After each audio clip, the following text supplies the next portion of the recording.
tools of a dangerous trade, employed by men and women who risk their lives to bear witness to war. Now, Frontline reporting on Modern Marvels.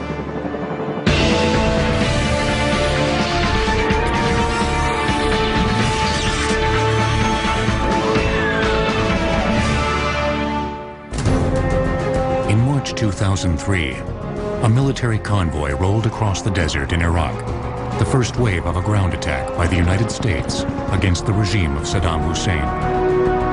But along with soldiers and their weapons of war, the convoy carried civilian correspondents in the vanguard of another revolution.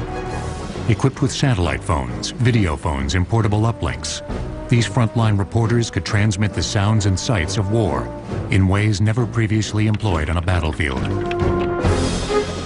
Covering war, like waging war, has always depended on speed and flexibility. For the embedded reporters, equipment light and compact enough to keep pace with the troops made it possible to communicate in real time from moving battle zones. If it was time to leave, it was time to leave, and there would be no waiting around for the TV people to gather all our things. That put us under a little bit of a constriction and a time limitation because we didn't know when they were just going to pick up and leave. Sam Sambatero was part of a TV crew whose equipment included a portable satellite uplink, which could be set up or disassembled like an umbrella within 20 minutes for live broadcast. We were able to shoot our video, capture it onto the laptops, edit it if we needed to, and send those compressed files back on the satellites. When our colonel would decide where we were going to overnight, I would set the dish up, find the satellite, get power from the military, and away we would go. To broadcast even more quickly, TV crews also used a video phone known as the talking head. Its choppy low bandwidth signal could be transmitted by 1 or 2 satellite telephones with portable flat-screen antennas. Hello, John. We're with the 1st Battalion, 7th Marines, moving in a convoy that now is paused for the moment, but slowly making our way towards the extreme southeast suburbs of Baghdad. It wasn't as clear as a satellite image could be, but it was pretty good. And when things started to happen, it was a very live connection to the audience, and many people would remark on that. I felt like I was really there with you. If I wave my hand here, you'll see quite a bit of delay before it makes it 22,000 miles up to the satellite and back down, where it's being downlinked in France, under the ocean, and up here in New York, and it comes out here. NBC's David Bloom combined the high-quality transmission of a stationary uplink and the mobility of a video phone with the Bloom-mobile. Its mounted uplink could transmit full bandwidth video in real time, even while traveling at 60 miles an hour. David's main concern was for him to be able to come live from the battlefield in whatever vehicle he was riding in. While David was moving in a military vehicle, he was able to transmit back to us via microwave, and we were able to uplink. The Bloom-mobile's key component for transmitting video on the move was its mounted uplink, encased by a dome to control temperature and keep out debris. The uplink maintained its connection to an overhead satellite by pivoting gyroscopically atop a device known as a gimbal mount. Computer-directed movements adjusted its angle as the Bloom-mobile sped across the desert. It's almost like a hip socket where it's free-floating and is driven by motors that control it so that it can always maintain correct position. But while innovations like the Bloom-mobile signal a quantum leap in the speed and sophistication of frontline reporting, they are only the latest in a litany of technological innovations which have shaped that profession and our perception of war.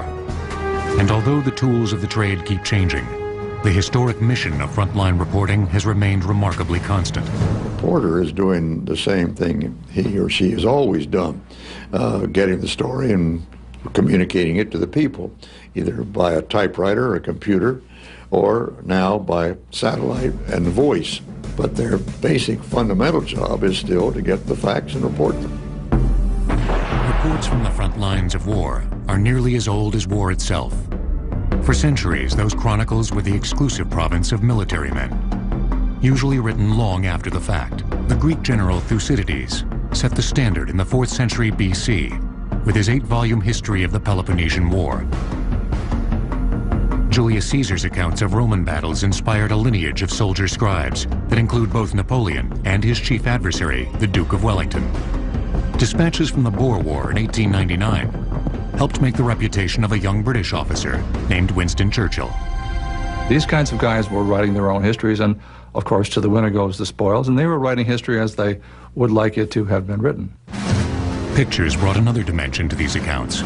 The story of the Battle of Hastings in 1066 was literally woven into the Bayeux tapestry. Later, the invention of the printing press abetted the mass production of war-related etchings.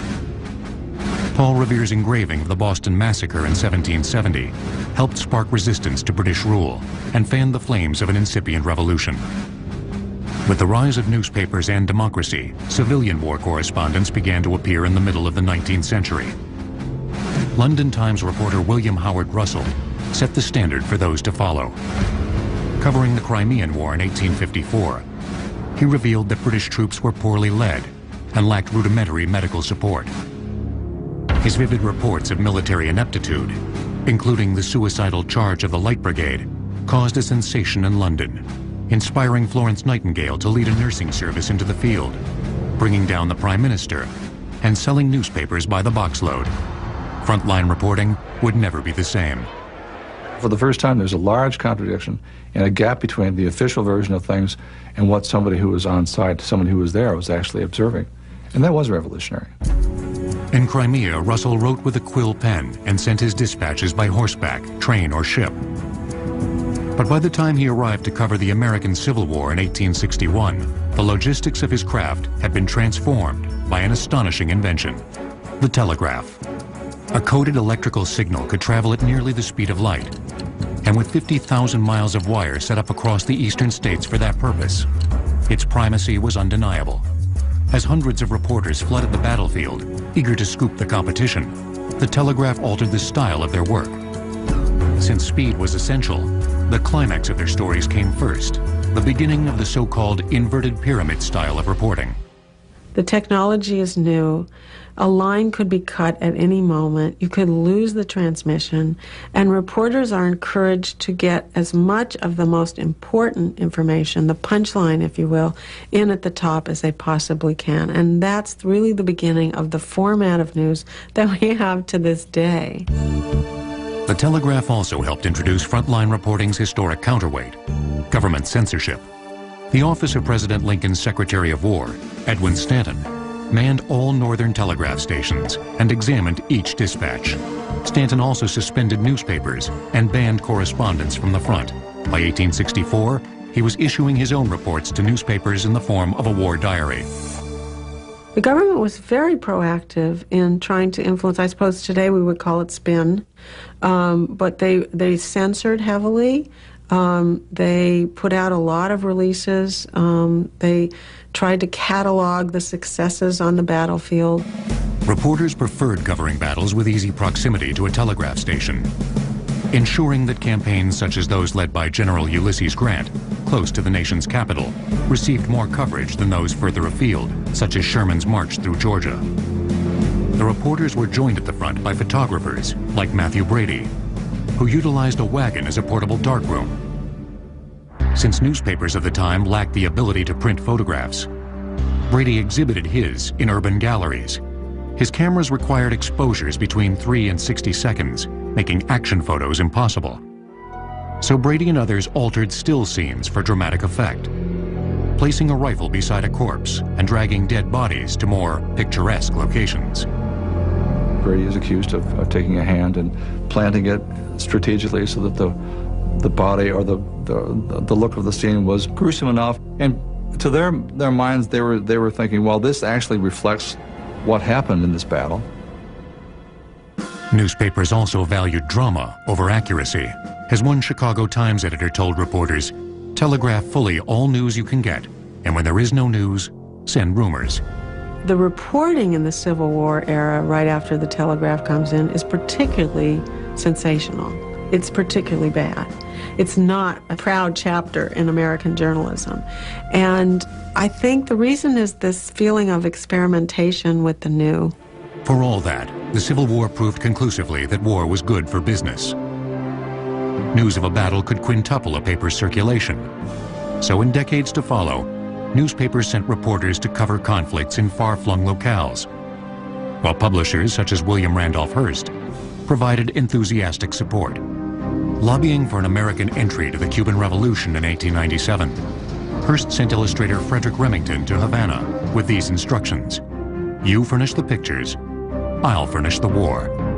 Once it began, Richard Harding Davis's dramatic account of Teddy Roosevelt's charge up San Juan Hill helped fuel the future president's political career. There was a swashbuckling quality to the correspondence. They were really the first media celebrities.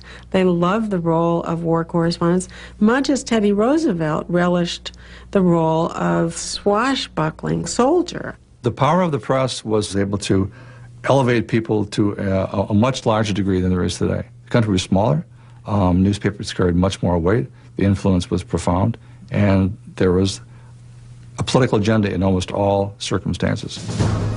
By the close of the 19th century, Frontline reporting reflected both the popularity and the power of the press. In decades to come, 2 world wars and new technology would reveal the range and the limits of that power. The Battle of Antietam in 1862 marked the first time that dead soldiers were photographed on the field after a major conflict. Frontline reporting will return on Modern Marvels. The dawn of the 20th century coincided with remarkable advances in communications. The telephone transmitted speech over electric wires, while the wireless conveyed messages over open space. Still cameras could freeze action from 600 yards, while motion picture cameras captured movement. All were in place in 1914, when World War I began, but their uses would be severely constricted on the battlefield. World War I was basically censored. There was very little contemporaneous coverage of it. Much of the technology was available and might have made for some fascinating coverage of a very, very bloody conflict. Not much of it was seen. The burgeoning technology of war itself, including machine guns and poison gas, produced an unprecedented carnage that government officials weren't keen to make public. England's War Office refused at first to credential reporters at all. In France, photographers were banned from taking pictures at the front, under penalty of death. Staged photographs and mock newsreel footage of battles were often shown instead. But war correspondents from neutral countries, including at first the United States, had somewhat more free rein. Though most were still banned from the front, American reporters could telegraph dispatches to their readers across the ocean, thanks to another remarkable innovation. The transatlantic cable made a huge difference because people obviously were able to file stories for the first time that kept the Americans abreast of what was going on thousands of miles away. Essentially a long-distance telegraph wire, a typical undersea cable was comprised of strands of pure copper wire, insulated by a natural gum called gutta percha, and surrounded by layers of steel wire and jute yarn. By 1914, there were 15 such cables spanning the Atlantic, at a minimum distance of about 1,900 miles. Many of them laid across a gently sloping seabed known as the Atlantic Plateau. Since a cabled dispatch could cost hundreds of dollars, press associations were formed to share expenses. This led to a widespread dissemination of news as it hadn't really ever been accomplished before. Once America entered the war in 1917, however, U.S. officials censored heavily as well. Newspapers were required to post a $10,000 bond, which could be confiscated for critical coverage. Major events in the field were ignored. When thousands of American troops were sent from France to Russia in an unsuccessful effort to quell the Bolshevik Revolution, the news went unreported. If people are not allowed to report the war, you get whatever reporting is available, and mostly that means it's not going to be very good. The telegraph, the telephone, and the undersea cable all made point-to-point contact. But radio, whose popularity grew rapidly in the years following World War I, could send its signal to millions at once, inspiring the term broadcasting. Broadcasting was actually a term used in agriculture. It was to spread a seed, to cast it broadly. And it is in World War II that it begins to have that effect on the nation. It's the first national medium. It was a radio commentator, Edward R. Murrow, whose broadcasts from London during the German air blitz in the fall of 1940 helped tilt American sentiment toward the Allied cause.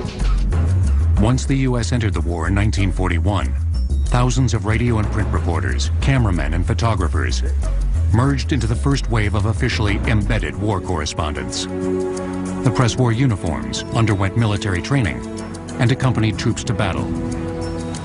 This was a war that needed to have the support at home, and because of that, reporters had much more access in a way that they didn't have before. We were treated as major grade officers.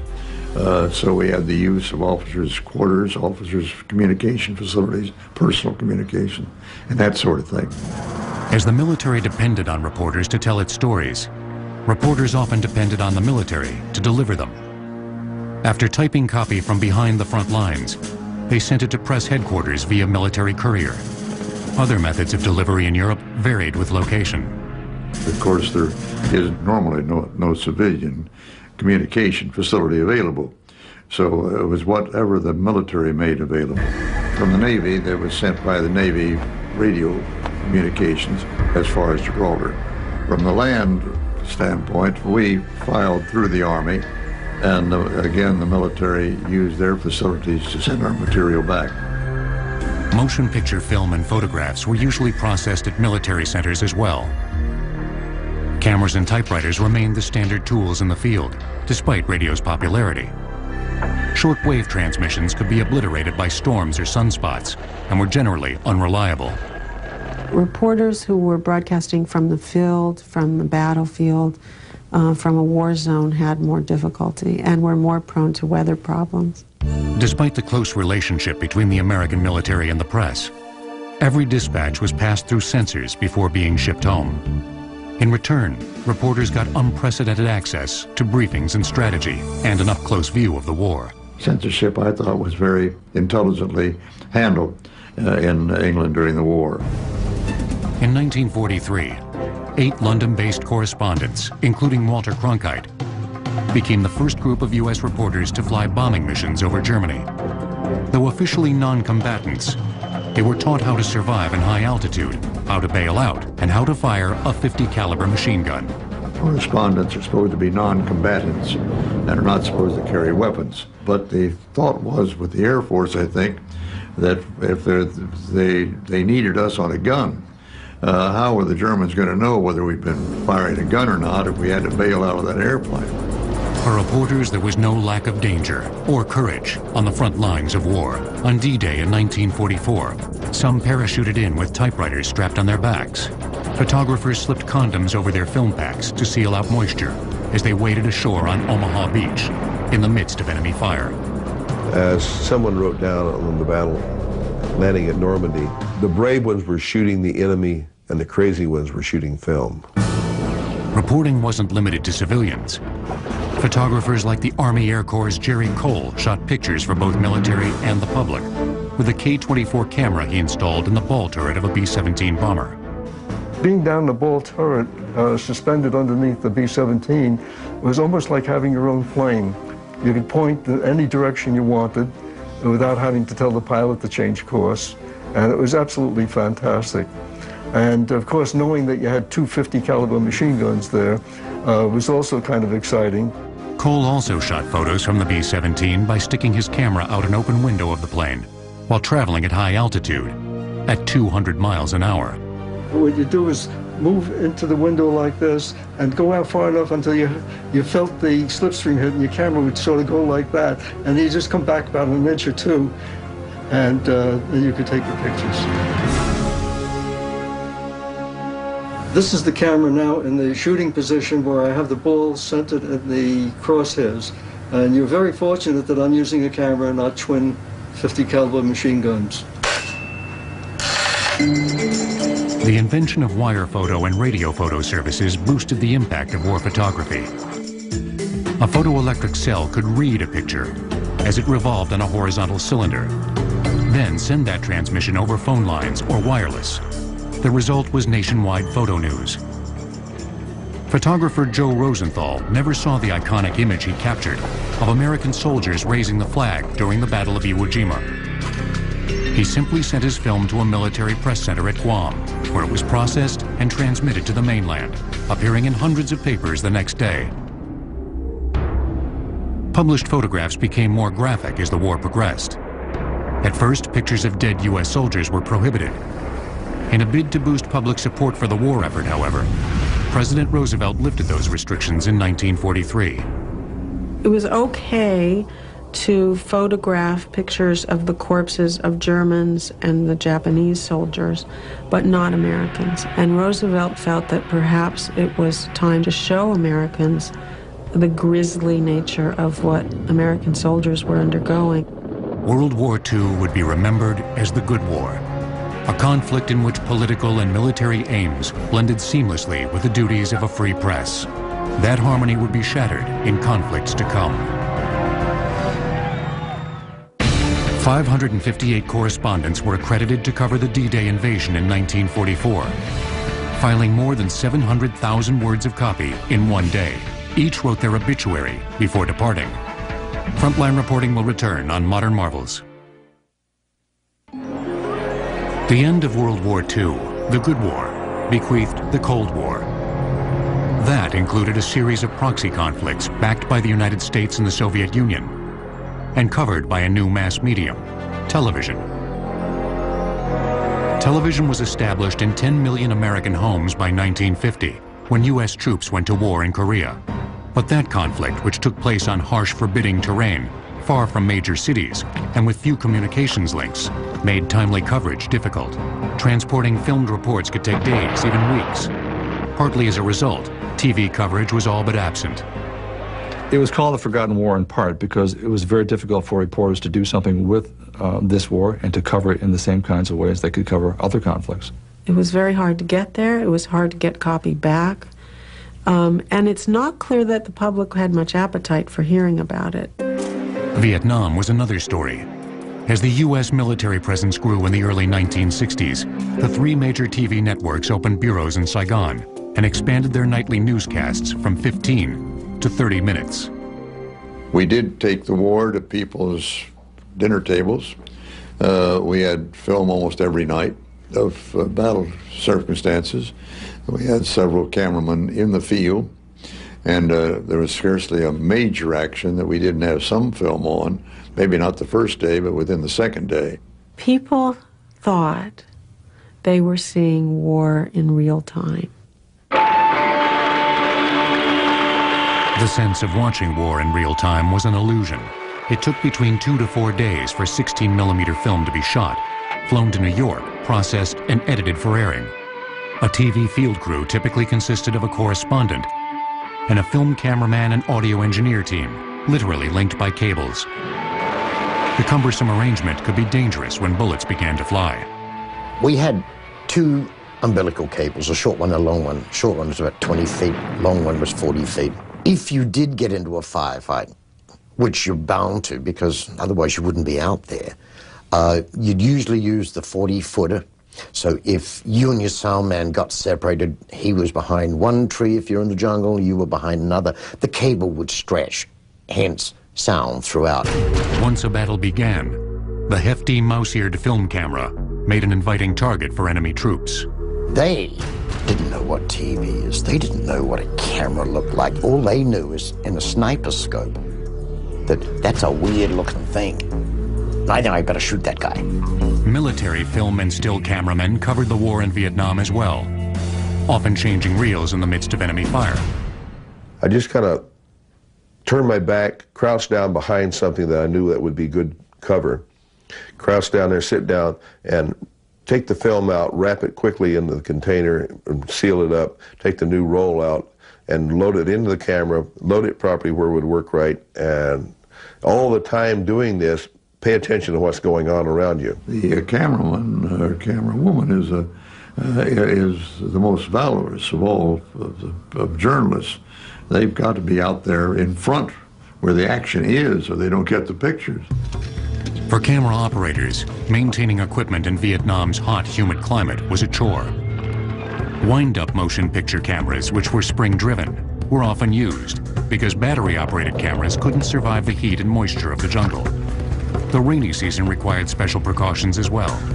You had a little terrarium inside your camera if you didn't take good care of it. During the monsoon season, we used the Nikon underwater camera to shoot pictures. We were limited on the lenses, but at least we could take pictures in the rain. The payoff for enduring Vietnam's harsh conditions was a rare opportunity to report from the front without government restrictions. Officials were reluctant to impose a system of censorship in a war that had never been formally declared, giving correspondents free rein to follow the troops. We were free to go to a unit, any unit we asked. I don't remember ever being stopped from covering a unit. Reporters had the run of the battlefield. They could jump on a transport with troops and go anywhere they wanted in Vietnam. And there was that sense of welcoming American reporters to the battlefield, I don't believe has ever been repeated, and I doubt it ever will. But Frontline reporting's unlimited access led to stories which took issue with official claims of imminent victory, creating an adversarial relationship which reflected growing divisions in the country as a whole. Reporters attending press conferences in Saigon who had been to battle, because it was an open war zone, they knew they were not telling the truth, or at least the truth that they had seen. And so the conflict came to be called the credibility gap, seemed to get worse and worse. The power and immediacy of television made its frontline coverage particularly difficult to refute. This is what the war in Vietnam is all about. In 1965, a TV crew led by Morley Safer filmed a group of Marines setting a rural village ablaze. While the film was in transit, Safer's audio report was summarized on the CBS Evening News and promptly denied by the Pentagon. 2 days later, CBS aired the film on television, triggering an uproar at the White House. Frank Stanton, who's the president of CBS, got a call from Lyndon Johnson the very next morning. And his quote was allegedly something like, "Frank, what are you trying to do? Are you trying to screw me?" But Lyndon Johnson didn't use the word screw because he was a very outspoken Texan. Despite White House pressure, CBS didn't back down. We were only writing, even through World War II, just writing about these things. It was easy for the military to deny the story. And we didn't have physical evidence. In this case, they suddenly realized they didn't have that defense any longer.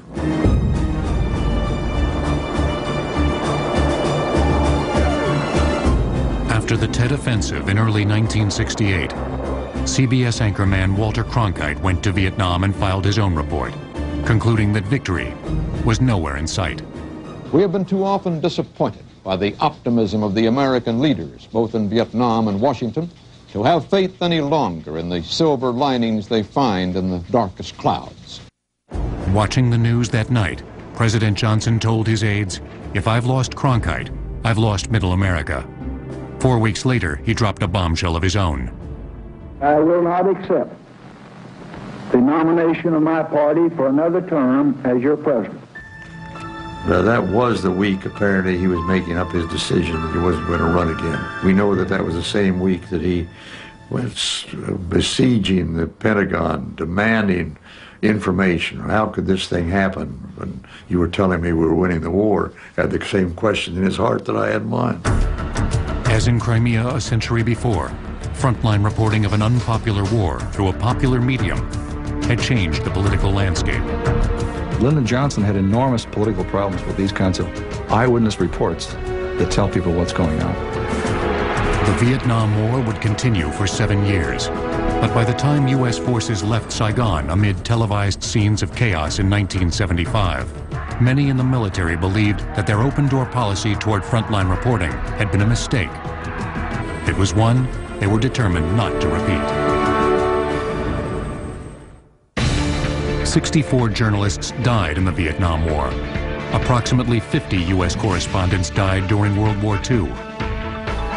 Frontline reporting will return on Modern Marvels. In the wake of Vietnam, government officials strove to exert more control over frontline reporting. When the U.S. invaded Grenada in 1983, Correspondents were kept off the island for 48 hours. That was a direct result of war coverage in Vietnam. I heard it over and over and over again. Oh, we can't turn this into another Vietnam. There were many, many lessons attributed to that war. One of them, I believe, from the Pentagon was never give the press an open run again. But while officials tried to restrict war coverage, the market for that coverage was expanding, a trend underscored by the creation in 1980 of Ted Turner's 24-hour cable news channel, CNN. Ted Turner's charge to us was to go on the air with the mission of covering news wherever it broke and wherever we could cover it on the entire planet.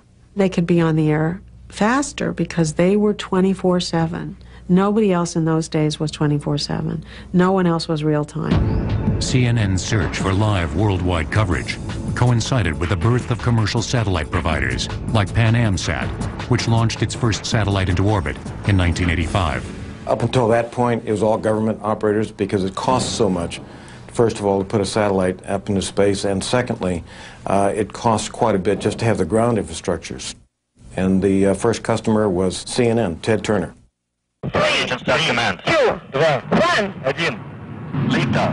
Commercial satellites are often launched into orbit around the equator, 22,300 miles from the ground. At that distance, a satellite circles the Earth at 17,500 miles per hour, keeping pace with the rotation of the Earth itself. A satellite constellation of approximately 180 such units, spaced 2 degrees apart, provides near global coverage. Companies like Pan Am Sat track their movements from the ground to correct positioning and monitor interference from outside signals. If you're on Earth, you can always expect that satellite to be in that same relative location. But that requires a little bit of management because the gravitational forces tend to want to pull the satellite in different directions. Since satellites receive signals which have weakened over long distance, they must amplify those signals before transmitting them back to Earth. They do that by drawing power from the sun. The one on my left here is called a spinner. It's sort of shaped like a canister, and at any given time, the sun is illuminating one side. So that power charges the batteries on the spacecraft, and that's the power source. This is an HS-601. It's a tri-axis stabilized satellite, and it has 2 solar panels that track the sun. So at all times, the full power is generated on the satellite. So it has the capacity almost twice that of the spinner model. CNN's financially risky strategy of global satellite coverage began to pay dividends in 1989 during the U.S. invasion of Panama.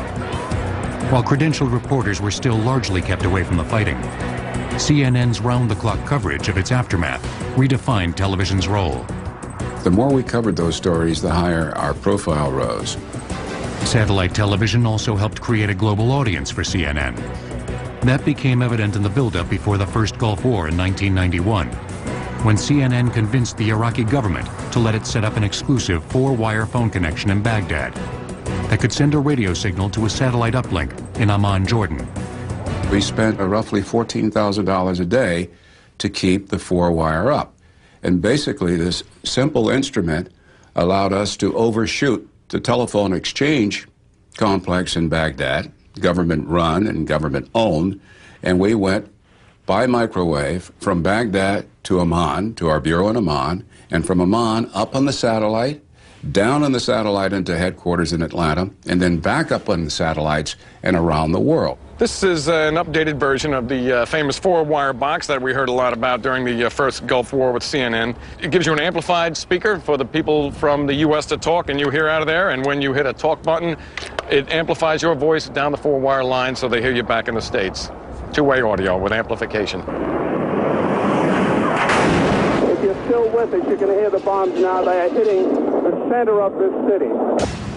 When the United States began bombing Baghdad on the night of January 17, 1991, the city's phone system shut down, leaving only the CNN team of Bernard Shaw, John Holloman, and Peter Arnett with the ability to communicate the news, thanks to the 4-wire.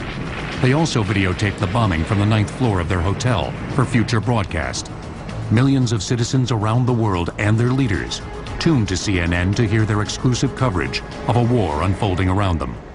There's a very cool breeze blowing through the window here, and we are sweating in more ways than one. The situation, the environment, very desperate and very frightening. In war, one moment you're alive, the next moment you're dead. We were quite aware that that could happen at any time. I mean, there were people dying in buildings across the street. Alone among U.S. networks, CNN continuously broadcast video via satellite from Baghdad in the days that followed. The first television coverage of a war from behind enemy lines, and a vivid demonstration of the growing primacy of satellite reporting. There were countries that took their national programming off the air and put CNN out in English because that was the most current, important thing that was happening in the world at the time. And everyone watched CNN. That's basically the only place you could see the coverage. Through that, I think a lot of cable news organizations realized this is a major opportunity and satellites was the way to go. But for network correspondents stationed in Saudi Arabia during the Gulf War, satellites still posed logistical problems. The uplink apparatus weighed hundreds of pounds and required hours to set up, making it impractical for transport and giving rise to the phenomenon of rooftop journalism, in which correspondents were all but tethered to their posts. It would take maybe 3 hours to set all the gear up, take the pieces of the dish, put them together, lock them together, put them on a stand. Then the camera crews and reporters would have to go out into the field, gather their tape and their stories, bring it back to you, and then we would transmit it. Correspondents also chafed over government restrictions that kept most of the 1,400 accredited reporters stationed with U.S. forces from accompanying troops into the field. To help fill the gap, the networks often aired footage of airstrikes provided by the Department of Defense. One of the drawbacks of the initial Gulf War was that you saw it through the lens of a nose camera, of a bomb, or an aircraft. What you didn't see was what happened the moment that bomb or that transmission went to hash. It was not freedom to cover what you wanted. You were watched very carefully. We'd have sometimes 3 information officers out with a unit that we were with, and they watched and sat next to the person being interviewed 3 feet away. It wasn't direct censorship. It was indirect. It almost came to a constitutional violation, the way they kept us from reporting what our troops were doing in action, and by so doing denied to the American people the information which is most essential to them in making their decisions on whether this was the right thing to do or not. By war's end, many reporters voiced fears that heavy censorship was becoming a permanent impediment to their job. But a return engagement in Iraq 12 years later would mark yet another sea change in the treatment and the technology of frontline reporting. In the 1991 Gulf War, CNN reported the bombing of Baghdad 27 minutes before it was confirmed by the Pentagon. Frontline reporting will return on Modern Marvels. For 2 decades after Vietnam, U.S. policymakers and frontline reporters often viewed each other with suspicion and distrust. But by the mid-1990s, more portable communications tools, coupled with the rise of foreign satellite networks, like Qatar's Al Jazeera, forced the military and the media to re-examine the relationship. There's only so much that censorship can do anymore because of the technology. You can file a story from a very difficult location that before would have been simply impossible. The Pentagon is not alone. Something happens in the desert. Al Jazeera spins it one way, the Pentagon spins it the other. They needed a counter to Al Jazeera that was reliable and believable. Hearkening to the policy of World War II, the Pentagon embedded about 600 correspondents with U.S. troops during Operation Iraqi Freedom in 2003, while imposing minimal ground rules to protect their security.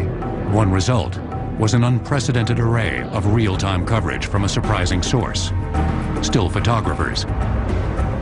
Digital cameras allow photographers to take pictures, examine and edit them on a laptop, and transport them across the globe within minutes. A radical departure from the strictures of the past. Everyone was working in digital.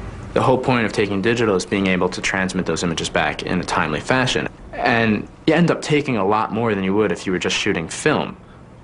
This is a basic digital camera, the professional one we use, and I would shoot images on here. At the end of the day, I would take my digital card out, which keep about 400 images on there, and you throw that into a reader on my computer, edit on there, and once I've edited that, I'm going to hook up using this device, which uses radio waves to communicate to satellite over my area. That's a major advantage, is, you know, shooting digital, seeing your pictures right away, being able to adjust your exposure, you know, knowing that you got the picture, and deciding kind of on the spot what to transmit. 20 minutes after a picture's made, we can have that distributed to publications all over the world. Another digital tool, the mini disc, allows photographers to record and transmit interviews from the field to augment their pictures. If Ben's walking around with a mini disc and a microphone, he can both interview his subjects, he can also do personal journals, and then we can create these animated sequences where we're actually stringing pictures together, creating a narrative spine. This is Ben Lowy in Iraq. After an initial period of realizing it was some kind of terrorist attack, people started taking positions, and I just grabbed my cameras and started photographing the evacuation of the wounded. When you're surrounded by the members of your unit and they're tight-knit groups, that is your family while you're deployed, and that's a bond of friendship. If we're taking that still imagery and making video with the audio and the still imagery, we've all of a sudden hit the broadcast space. Pretty soon it'll just be one person with one camera who will be the talent, the reporter, the producer, and the cameraman, and the editor all at once, because we have the technology to do that. Smaller and lighter equipment will always be welcome on the front lines of war, ensuring that even state-of-the-art innovations like the Bloom-mobile are fated to become obsolete. The challenge that we've been issued by Department of Defense is to try and get even smaller, such that our packages, in fact, could mount directly on military vehicles without having to take a civilian vehicle onto the battlefield. Real-time war coverage has changed the ground rules for networks as well. While broadcasting the advance of U.S. troops toward Baghdad in 2003, CNN imposed a time delay to restrict the potential sudden appearance of gruesome images from the battlefield. All producers and directors and editors were trained in the use of time delay, a 7-second time delay. Why? Not because we wanted to censor the images, but because the images that might have appeared on air into the households of millions of people around the world, we had absolutely no control over. For reporters in the field, the physical risks are more immediate. In 2001, more journalists were killed during the war in Afghanistan than were U.S. soldiers. 11 more correspondents, including David Bloom, died within 3 weeks in Iraq. These were very courageous colleagues, hundreds of them, some of whom did not come back. And that's the ultimate sacrifice in pursuit of free speech. The misconception among many people is that war correspondents have a very glamorous job. It's not glamorous at all. It's very, very potentially deadly.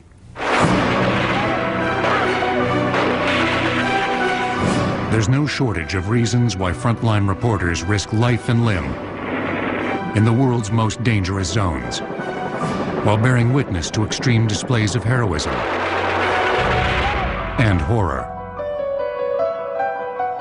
Korea, love of journalism, love of fear, want to push the bubble a little. It is so exciting, it's so action-packed, and it's noisy, and it's horrible. You see guys getting shot and getting hit, and you take pictures of them for record. Maybe we can learn from it, so we're not always doomed to repeat it, though we often are. And maybe it's a folly, but it's important to keep that going. For close to 2 centuries, correspondents have grown ever more dependent on an expanding array of technological devices to deliver the news of distant battles from the front lines of war. For without those means and those media, there would often be no messages.